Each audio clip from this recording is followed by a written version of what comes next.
Two co-workers get trapped in the elevator, and what seemed like a casual romantic encounter, over time, turns into something terrifying.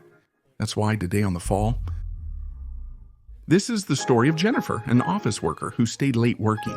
She plans to spend the long Valentine's weekend on a trip with her boyfriend, Derek. On the other hand, we also meet Guy, an employee who works in a different part of the same building. Apparently, they are the only ones left in the offices, and they meet in the elevator just as they were leaving. Despite being strangers, the guy tries to make the journey more pleasant by chatting. Jennifer and a friend discuss their long weekend plans. She reveals her intention to give a gift to someone special, while Guy was only bringing home a bottle of wine that a client gave him. The guy realizes that someone drew a person locked up on one of the walls, and they laugh about it. But right then, the elevator malfunctions and stops. At first, they try to use the alarm or call security, but no button works, and they keep trying to open the door or make gestures to the camera. Although their plan won't do much good, because after that, we see the camera monitor, and it seems like nobody is watching it. They try to get out through the roof, but it's useless as it's sealed and only ends up hurting Jennifer. It also seems that there's no signal in the area, so their only option is to wait until Tuesday for someone to find them. The girl is anxious about missing her flight, so the boy tries to distract her by talking to her to help her relax, saying they continue to look for ways to ask for help and try to shout and bang on the door, but none of that can be heard in the rest of the building. Time starts to pass, and everything is going relatively well. They continue to joke around, and it seems that their cohabitation is starting to become more pleasant, and they are quite friendly with each other, although they are still afraid of having to spend a couple of days locked up. Jennifer feels the need to go to the bathroom, and nothing better to build trust than seeing how she urinates. So she steps aside and does it in an empty metal thermos she had. At this point, Jennifer gives up because she realizes that she missed her flight and completes the wall drawing by drawing herself. They continue chatting as it's their only option, and apparently they both lead lonely lives and realize that no one would worry because they are locked in there. Because even though Jennifer has a boyfriend, they don't have a good relationship, and he doesn't even know she was going to see him. Taking advantage of the honest moment and to distract themselves, they drink Guy's wine. Meanwhile, as they start to draw, Guy admits he had seen her around the building before, but didn't want to seem like a stalker. While being honest, he tells her he finds her very pretty. They continue their conversation, ignoring his comment. They shared anecdotes about delicious food among various topics of discussion. She starts asking about his craziest stories, and Guy tells that once at another job, he meets a very beautiful girl, with whom he almost ends up doing it while driving. The storyteller stops his anecdote as it becomes uncomfortable, but the memories seem to have stirred his friend. The girl tells him that there's no problem, that this is sincere, and she likes that they can talk transparently. He plays along, telling her he wants to kiss her. They start kissing and end up having sex right there. Afterwards, she acts strangely due to guilt, as she was meant to mend her relationship with her boyfriend. So she tells him that what happened between them was just a one-time fling, and that he shouldn't get his hopes up. But for Guy, their connection was genuine, and he hopes to date her after the elevator problem is fixed. The man persists in claiming the relationship was more than casual and that he's better than Derek. But, like her, wanting to be totally honest with him, she tells him that she loves her boyfriend, and that's why she's going back to her normal life and try to fix their relationship. Jessica didn't know it, but her words would turn this whole situation into a nightmare, as her partner feels so hurt. He admits that it was all a lie he planned. He changed his identity by posing as Guy, a man who works at major companies. Though only a guard who observed her at the entrance and via cameras, he devised the ideal distraction-free scenario to get closer and talk. After that, he keeps telling her that he is much better for her and that everything he did was just so they could get to know each other. But he sees that Jennifer doesn't change her mind, so he ends up giving up and uses a key to reactivate the elevator and let her go. But just as she is about to leave, our friend comes up with a great idea. What if I call the police?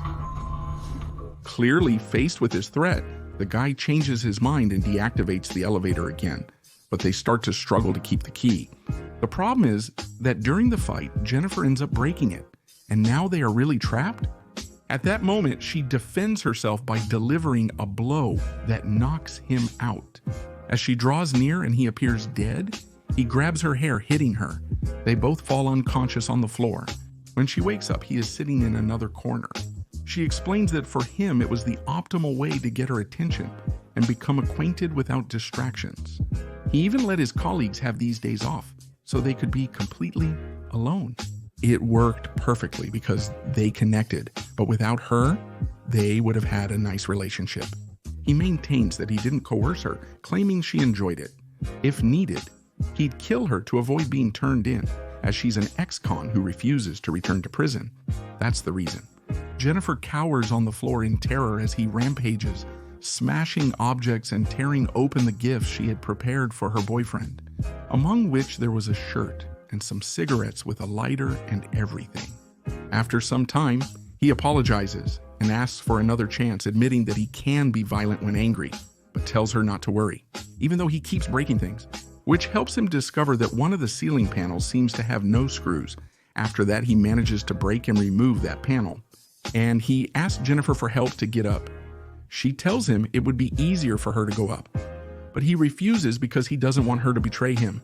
Moreover, it's part of his job, so he already knows what to do. Jennifer attempts to deceive him, suggesting that if he allows her to go up, she will remain silent. She doesn't want him to go to prison and is giving him another chance to be together. Are these words enough for him to change his mind and let her go?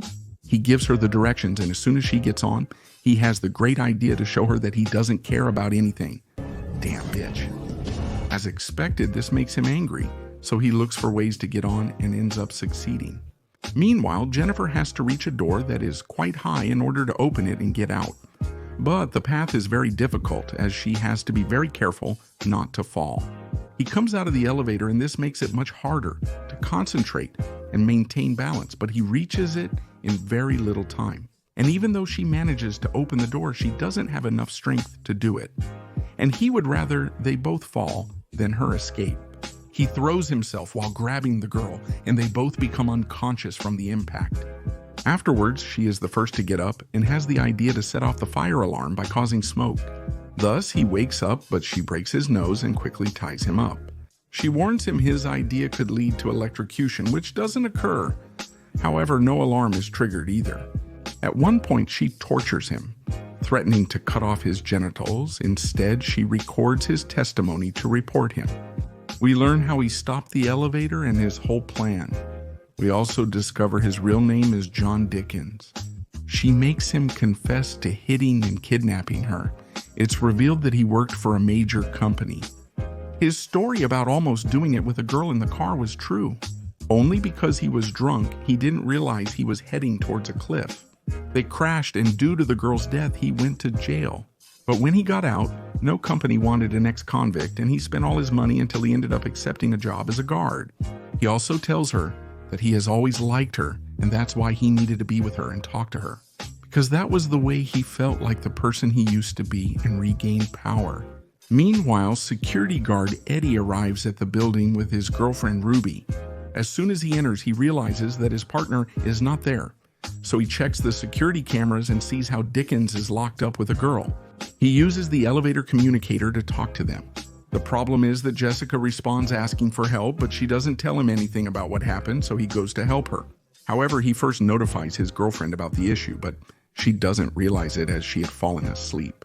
When he arrives where the protagonists are, he opens the door and sees Jessica, who is desperate to get out. But the worst part is that when he goes to get a tool, he hits her so she can't expose him. So when he comes back, he talks to John and gives him his key to activate the elevator. But the problem is that John tricks him and tells him it would be better if he goes up because he's having trouble. When his body is halfway in, he realizes the situation. His partner activates the elevator, cutting him in half. And on top of that, John ends up hitting Jessica to knock her out and put her in the trunk of his car. After that, he throws his friend's corpse down the elevator shaft along with all his belongings or things that could incriminate him. Then he now cleans up all the blood, puts on his uniform, and finally also deletes all the files from the cameras and microphones. As he's doing it, Ruby appears and inquires about her boyfriend. At that moment, he quickly gets rid of her, telling her that Eddie left and that she should leave too. But when he turns around, he kills her so as not to leave any witnesses. After that, he drives to an area where there is a dumpster and where he plans to throw Jennifer along with all her belongings and then set her on fire with gasoline and finally put an end to this whole matter.